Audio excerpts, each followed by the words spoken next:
পর্যন্ত আমরা যে ত্রাণ বিতরণ করেছি সরকারি বেসরকারি উদ্যোগে আনুমানিক 60,000 প্যাকেট আমরা শুকনা খাবার বিতরণ করেছি।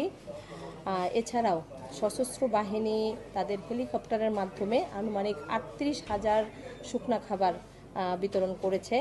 স্থানীয়ভাবে এবং বাংলাদেশের বিভিন্ন জেলা থেকে বিভিন্ন প্রান্ত থেকে বিভিন্ন উদ্যোগে বেসরকারি সংগঠন তাদের ব্যক্তিগত বা সাংগঠনিকভাবে প্রচুর ত্রাণ বিতরণ কিন্তু করছে।